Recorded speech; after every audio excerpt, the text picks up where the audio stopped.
Setelah menempuh perjalanan panjang penuh perjuangan menuju ke Desa Manipi dan mengikuti upacara Rabu Solo, kami kembali melanjutkan perjalanan.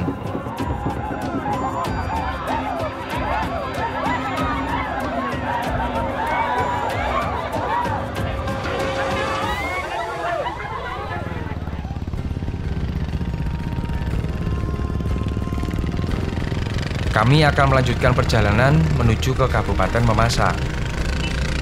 Kami merencanakan malam ini akan singgah di wilayah Sumarorong untuk istirahat sejenak.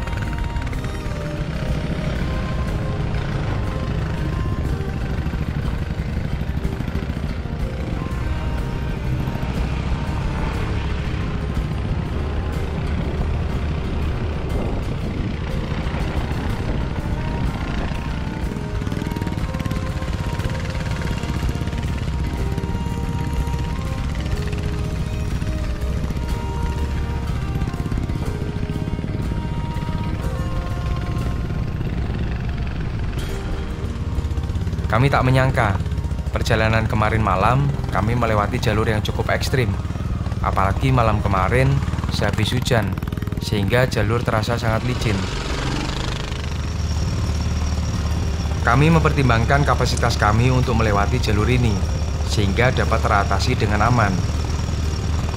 Pada jalur ini terdapat beberapa wilayah bekas longsor, karena curah hujan yang tinggi serta kontur tanah yang gembur.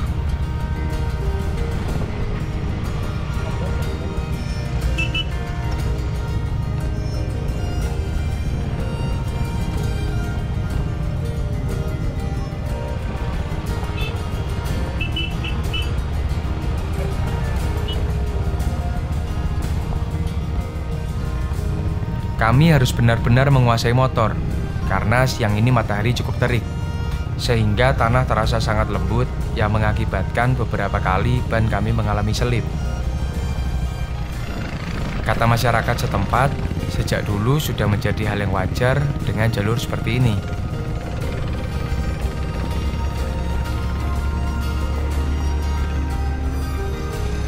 Saya sangat kagum dengan ketangguhan motor Royal Enfield Classic 350cc. Motor ini sangat bertenaga dan terasa nyaman ketika melewati jalur yang rusak.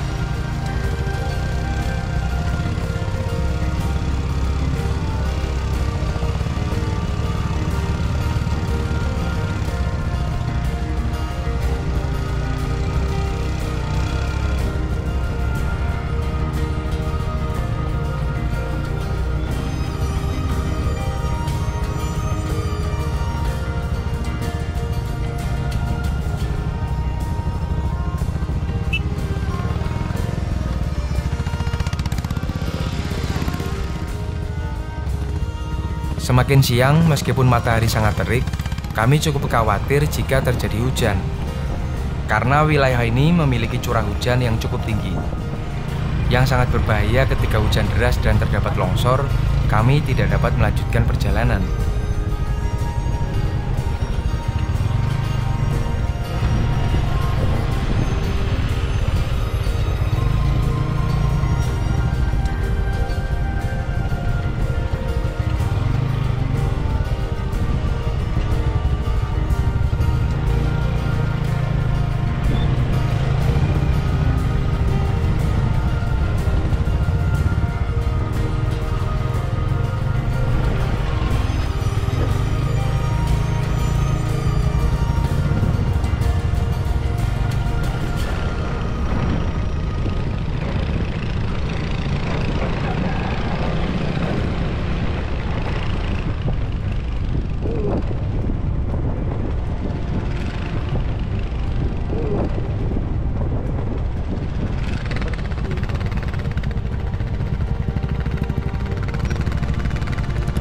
Setelah kurang lebih 3 jam perjalanan, kami tiba di wilayah Nosu.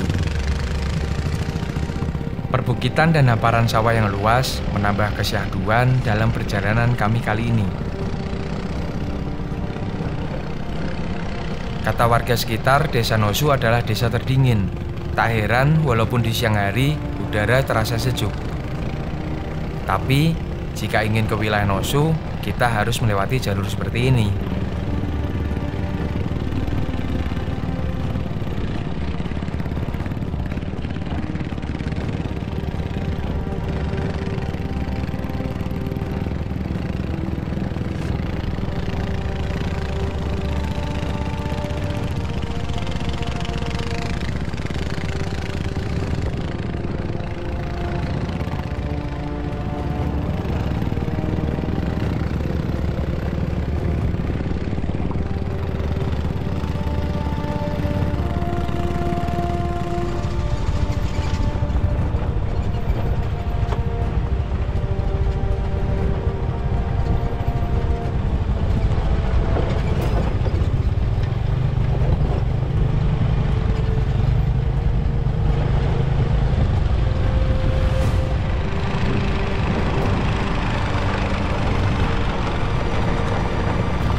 Atas izin semesta, kami sangat bersyukur dikuatkan untuk melewatinya satu demi persatu. Bebatuan yang cukup besar membuat kami harus benar-benar jeli untuk memilih jalur yang akan kami lewati. Karena jika tidak berhati-hati, batu akan mengenai mesin motor dan bisa berakibat fatal, mengingat perjalanan kami masih sangat panjang.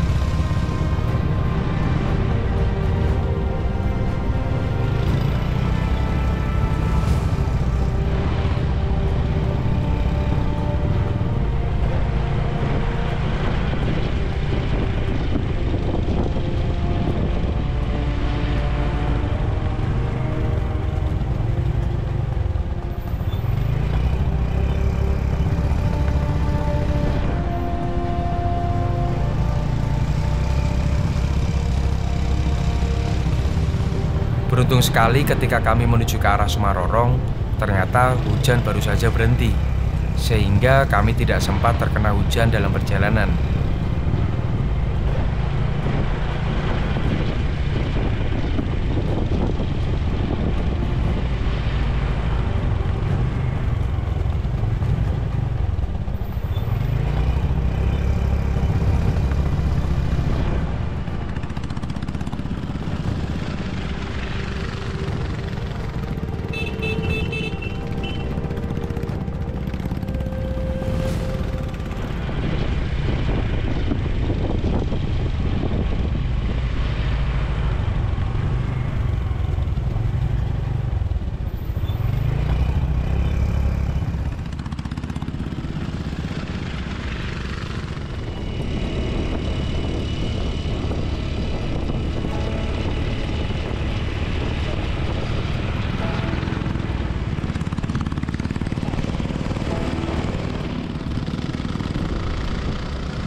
Akhirnya setelah kurang lebih 4 jam perjalanan dan istirahat, kami tiba di wilayah Sumarorong.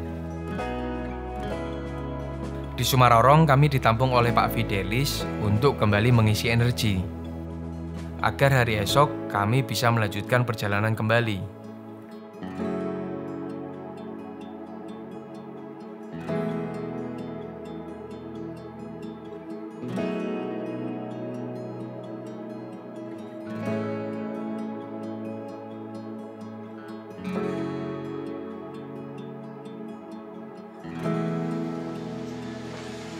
Kamu bolang juga nggak? Kopi bisa Nggak. Tidak. Yang bolang siapa? Randy. Siapa? Randy. Randy. Kakakku. Jadi yang mau pesankan adalah pertama, hidup ini pilihan. Karena itu hiduplah menurut apa yang kalian rasa paling pas untuk sebuah masa depan. Karena itu untuk memperjuangkan hidup yang adalah pilihan itu semangat dan daya juang. Saya kira ini cukup. Setelah istirahat semalam, kami kembali mempersiapkan barang-barang ke atas kendaraan.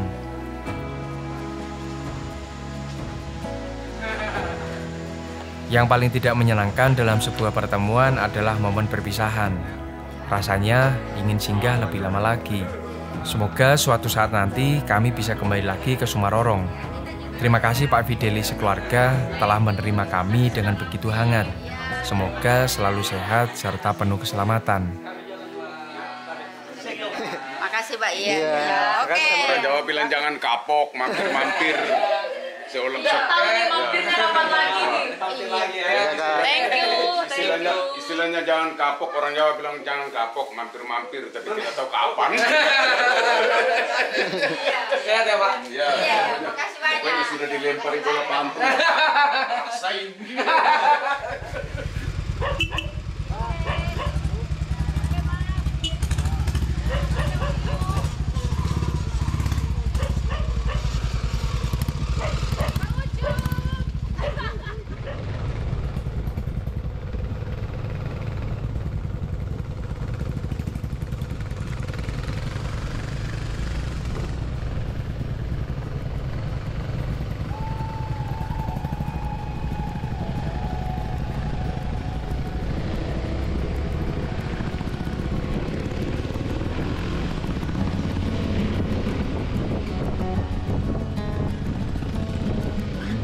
Perjalanan kali ini kami melanjutkan menuju ke desa Tondok Bakaru, kurang lebih sekitar 3 jam perjalanan santai. Kami harus lebih berhati-hati karena jalur di wilayah ini cukup berkelok dan licin. Agar lebih aman, kami memberikan klakson sewaktu melewati tikungan, sehingga dari arah yang berlawanan dapat mengetahui jika ada kendaraan.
Ada beberapa titik jalur yang berlubang cukup dalam. Kami saling memberikan tanda agar tidak ada yang terkena lubang.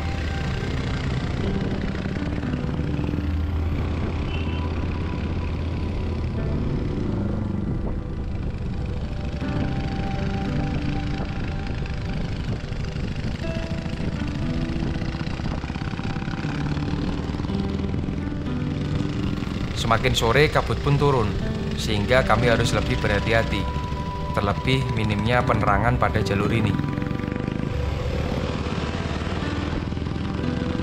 Dari wilayah Sumarorong menuju ke desa Tondok Bakaru bisa dibilang jalurnya cukup menanjak, karena wilayah ini adalah wilayah dataran tinggi.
Akhirnya kami tiba di rumah Pak David.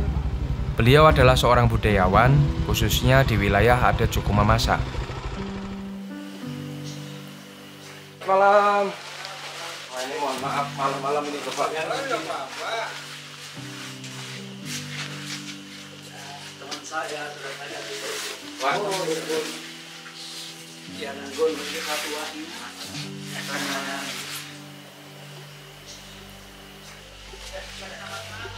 malam tante. Kami mendapatkan banyak ilmu pengetahuan tentang adat istiadat Mamasa, yang tentunya ini akan menambah data dalam riset kebudayaan yang sedang kami lakukan. Kita mulai dari akar budaya orang Mamasa. Akar budaya orang Mamasa berangkat dari empat aspek. Yang pertama namanya sangka. Sangka. Ya. Sangka itu hukum adat. Itu perangkat hukum yang digunakan untuk menyelesaikan persoalan dalam masyarakat. Persoalan yang timbul entah dia pidana, entah dia perdata, entah dia pelanggaran norma, itu diselesaikan dengan perangkat hukum yang disebut sangka.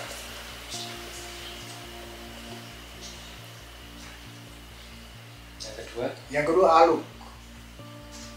Aluk itu keyakinan. ALU Aluk TK. Interwas itu aluk L, metodologi. Aluk itu keyakinan, agama. Kepercayaan. Pertama dia mengakui adanya dewa, ya, yang menciptakan, memelihara, mengasihi, menghukum yang bersalah dan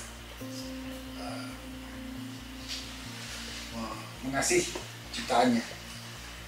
Ya, itu pengakuan bahwa ada yang mencipta, meskipun tidak persis sama dengan agama yang kita ada, entah dia Muslim, entah dia Kristen, tapi prinsip adalah mengakui adanya yang Maha Kuasa. Yang kedua mengakui adanya kehidupan setelah kematian.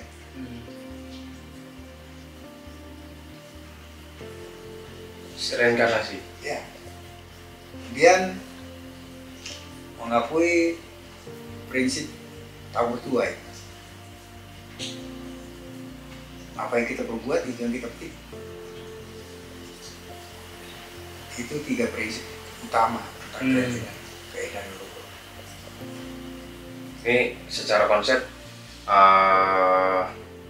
seperti kepercayaan pada umumnya gitu kan, kejawen dan sebagainya. Ya, meskipun ya tentu saja pola-polanya aja yang beda. Cuman konsep dasarnya, konsep keyakinan sama. Saking asiknya berdiskusi tentang kebudayaan Mamasa, tak terasa waktu sudah tengah malam. Pak David menawarkan kami menginap di tempatnya, agar lebih mudah untuk kita berdiskusi lebih dalam.